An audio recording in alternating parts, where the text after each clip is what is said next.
Seguimos aquí con el doctor Rubén Lipovich, especialista en fertilidad del Instituto Segir de Buenos Aires.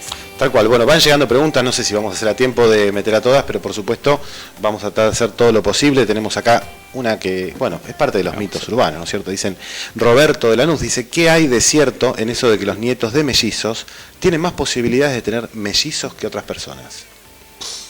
Preguntaza, ¿eh? En principio calculo que cero de cierto. Sí.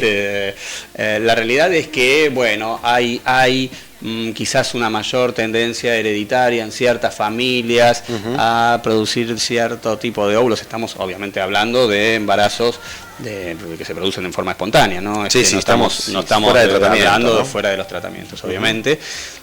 Puede existir, realmente no hay una demostración científica de que eso ocurra, ni tampoco se dice que saltea una generación, por eso creo que el mito es que saltea una generación, por eso habla del abuelo y el nieto y demás. Tal cual, sí. La realidad es que no hay una casuística lo suficientemente importante como para que eso se pueda demostrar, pero pareciera que hay un componente hereditario en la formación de la ovulación y demás en como casi todo, ¿no? Como casi todo hay una tendencia genética para cualquier situación en la vida, cualquier cuestión biológica, hasta para algunas enfermedades, por supuesto, siempre hay como una base genética, ¿no? Tal cual. Perfecto. Ahí Mariana tiene más preguntas. Sí, tengo unas cuantas más. Liliana de Tigre pregunta, ¿cuándo se confirma el embarazo múltiple luego de realizar un tratamiento de fertilidad? ¿Me puedo dar cuenta por algún síntoma? Bueno, a ver, primero cuando se confirma el embarazo después de un tratamiento de fertilidad, que bueno, según lo que hablábamos antes, dependiendo del estadio de desarrollo embrionario, será a los 12 días o será a los 10 días que recién en ese momento, si bien el embarazo se produjo a las 48 horas de la transferencia, no tenemos ningún método para diagnosticarlo, bioquímicamente hablando, hasta por lo menos 10-12 días después. En ese momento, lo que hacemos habitualmente es hacer un test en sangre que se llama subunidad beta, cuantitativa. La beta. La beta, exactamente. Nosotros estamos todos acostumbrados a hacer un famoso, sin hablar de marcas, de reactivo, de orina. Exactamente. Esos son test cualitativos que nos van a decir si es positivo o si es negativo. Nosotros lo que hacemos es cuantitativo, es decir, tratar de que nos dé un valor de cantidad de hormona en sangre. Claro, cantidad, ¿cuánto hay, ¿no? Exactamente, a ver qué tan alta es la hormona. Entonces, dependiendo del valor que nos dé, primero garantizamos o no que la mujer se haya embarazado. Y a partir de ahí, el embarazo corre la misma suerte que cualquier embarazo que se haya obtenido en forma espontánea. Entonces, nosotros lo que hacemos es hacer un seguimiento de esa beta, en principio cada 48 horas, después semanalmente, hasta tener un cierto valor que nos permita evaluarlo por vía ecográfica, que normalmente es 2 semanas después de esa primer beta. ¿Sí? Ella lo que preguntaba también era si existen algunos síntomas para darse cuenta de que está embarazada, y eso, el embarazo es múltiple. A eso vamos. En principio, el número que hablamos de beta puede llegar a hacernos sospechar, digamos. A veces no hay un límite de corte para decir por encima de esto es positivo, por debajo de esto, pero habitualmente entre 30 y 50 consideramos que es una beta positiva. Si la primer beta hecha reglamentariamente a la cantidad de días que nosotros le pedimos a la paciente, en vez de dar ese valor de 30 a 50 nos da 400, bueno, tenemos una alta sospecha de que probablemente ese embarazo sea múltiple. No siempre. El bioquímico no siempre. O sea, puede ser un embrión que produzca mucha beta, o quizás 2 o más embriones. Exactamente. Toda esa sumatoria te da ese valor que a vos te resulta tan llamativo. Vos sabés que también se sabe que uno transfiere el embrión y el embrión no necesariamente se implanta inmediatamente después de que uno lo transfirió. Claro. A veces el embrión se queda dando vueltas por ahí hasta que encuentra el lugarcito para implantarse.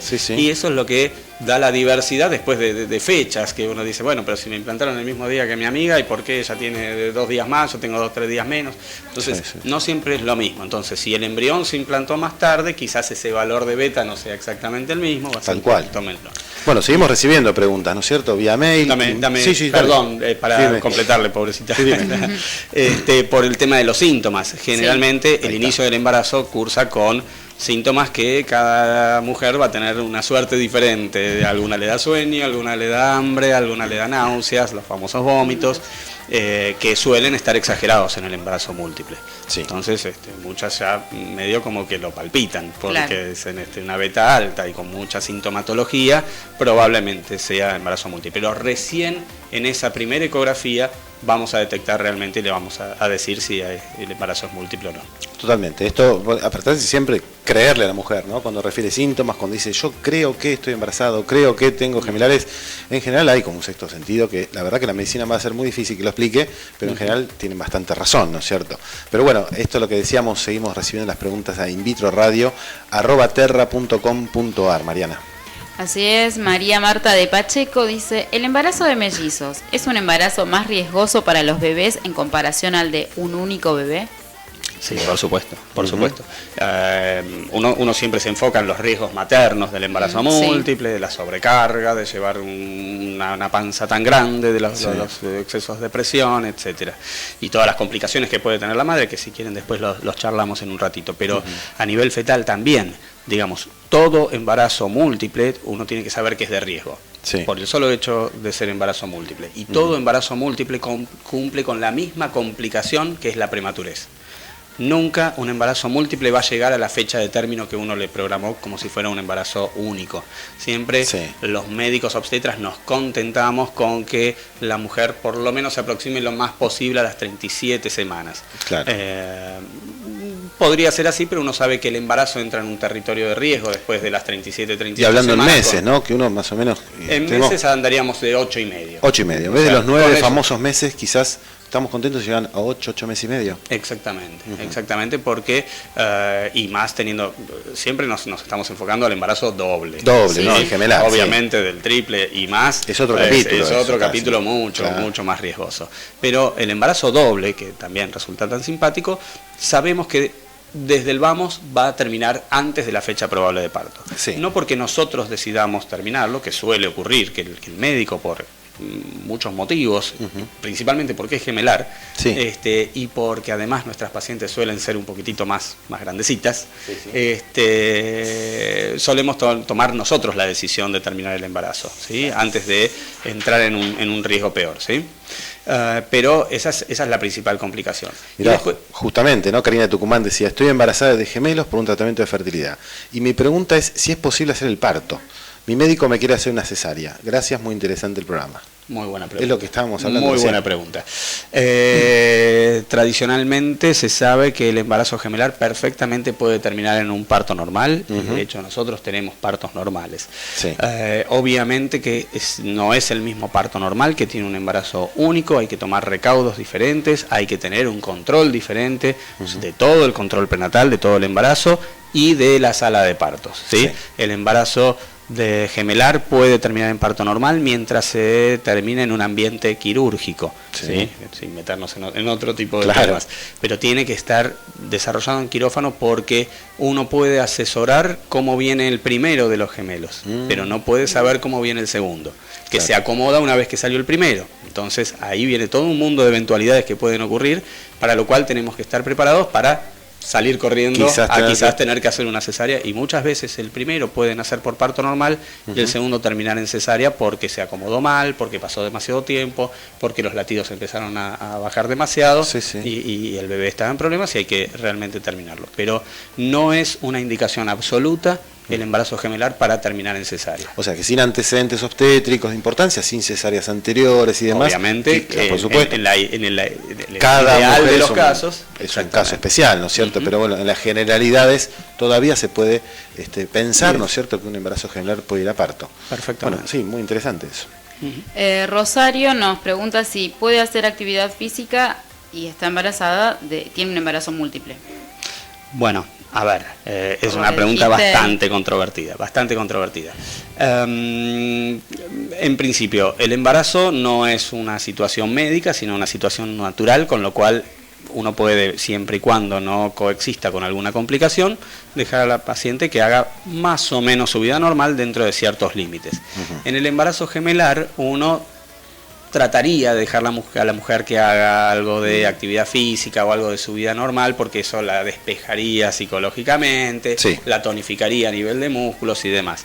Convengamos que el embarazo gemelar de primer y segundo trimestre no se comporta, entre comillas, tan diferente que un embarazo único, con lo cual a esa altura uno quizás, y en condiciones ideales, la puede llegar a dejar hacer ciertos límites de actividad física.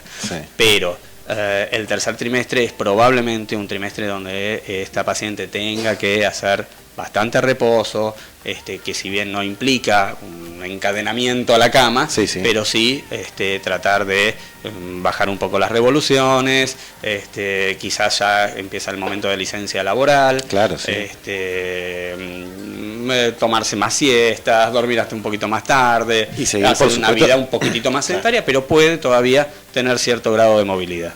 Sí, cada caso es particular, siempre por supuesto son generalidades, nadie puede tomarse esto al pie de la letra, cada embarazada con su embarazo va a tener Estamos hablando del ideal de los casos, cual, obviamente, a la primera complicación extra, automáticamente todo esto queda anulado. Tal cual, la confianza en la obstetra, ¿no? Fundamental es esto, tener un buen vínculo, seguir justamente al pie de la letra las indicaciones de su médico obstetra, que es la que mejor lo va a asesorar. Última preguntita y cerramos, Mariana, vamos al corte. Mónica de Junín nos dice que le gustaría tener un embarazo múltiple o de mellizos. Ella nos pregunta cómo lo hace o qué método puede realizar. Mirá, a pedido, ¿eh? ¿Se puede hacer esto, Rubén, o es medio parte de un mito? La realidad es que nosotros tenemos que considerar que el embarazo múltiple es más un efecto no deseado o un efecto secundario, como ponen en los prospectos de los medicamentos, pero es un efecto secundario, ¿no, pero doctor? pasa. Yo quiero tener 2 hijos al mismo tiempo. También y pasa después en los prospectos que uno termina usando ciertos medicamentos tratando de utilizar su efecto adverso, pero la realidad es que no es lo que propiciamos. Obviamente la estimulación de la ovulación o un tratamiento in vitro donde uno transfiere más de un embrión nos va a dar más chances de tener un embarazo de más de un bebé. Ahora, estos métodos no son infalibles, entonces nosotros sabemos que por técnicas de reproducción asistida aumentamos el número de embarazos múltiples en quizás 10 veces más que en la población general. Digamos, para hacer en números redondos, si en la población general anda en un 2%, con los tratamientos subir a un 20%.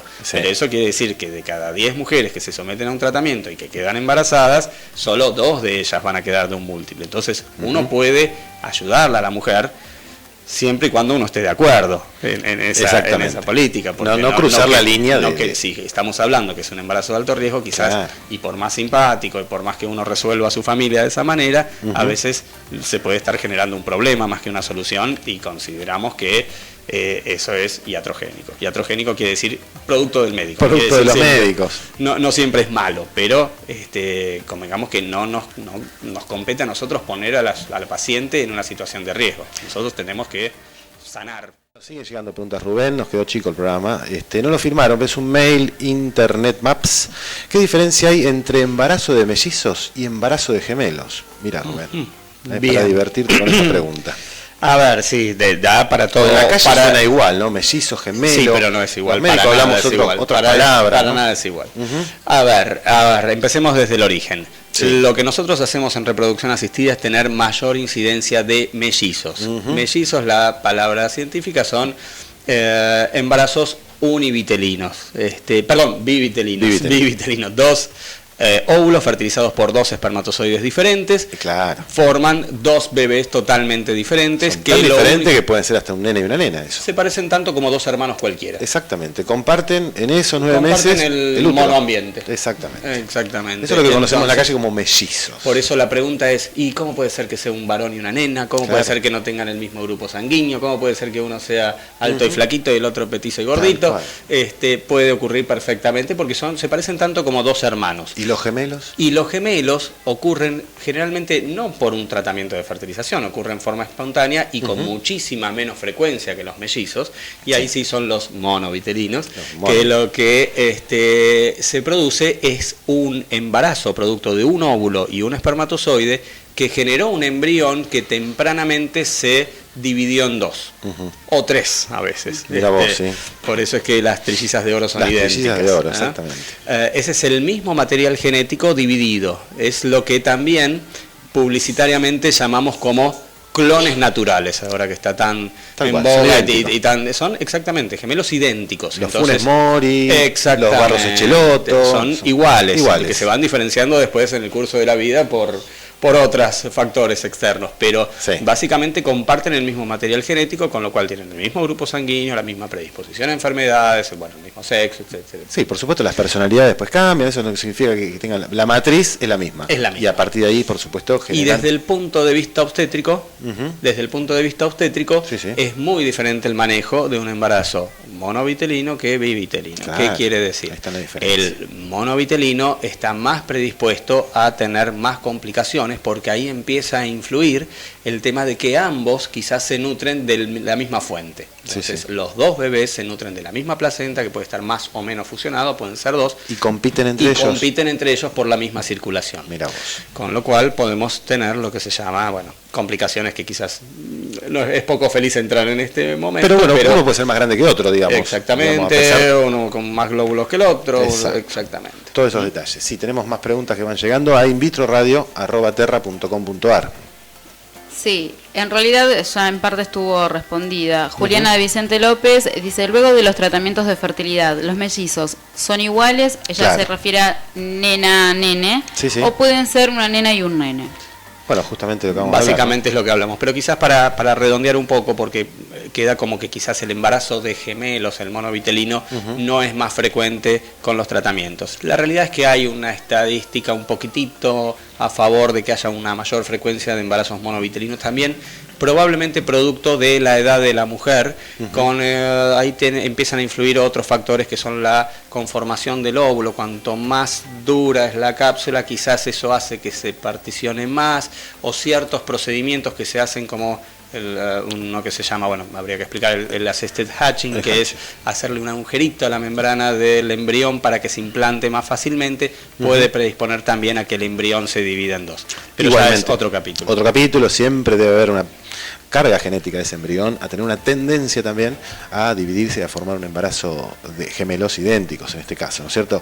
Nos va a quedar corto el programa, mira, 21:59, queremos aprovechar este minutito final para recordarles, ¿no es cierto?, a los oyentes que nos pueden encontrar en las redes sociales, ¿no? En Facebook, por ejemplo, poniendo In Vitro Radio en el buscador, en Twitter y también en YouTube, justamente la posibilidad de escuchar el audio de Rubén Lipovich, el audio de Claudia Peirallo y todos los audios que venimos desde el 2010 hasta la fecha cargando ahí en esa red social, Mariana. Así es, y les recordamos los datos del doctor Rubén Lipovich, que Sí. estuvo aquí compartiendo el programa. Es médico especialista en fertilidad de CEGIR, es médico especialista en embarazo de alto riesgo y tiene justamente amplia experiencia en embarazo gemelar. Si quieren escribirle un mail, pueden hacerlo a rlipovich, lo deletreo, Sí. rlipovicz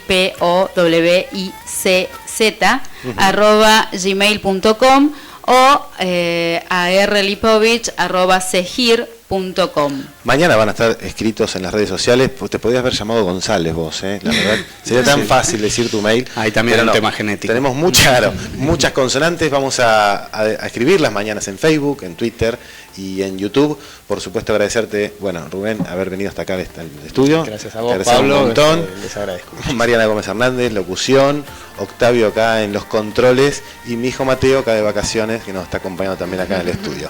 Nos escuchamos el martes que viene a las 21 por acá, a M Líder 1540. Que tengan buena semana y nos seguimos escribiendo por las redes sociales. Chau, chau.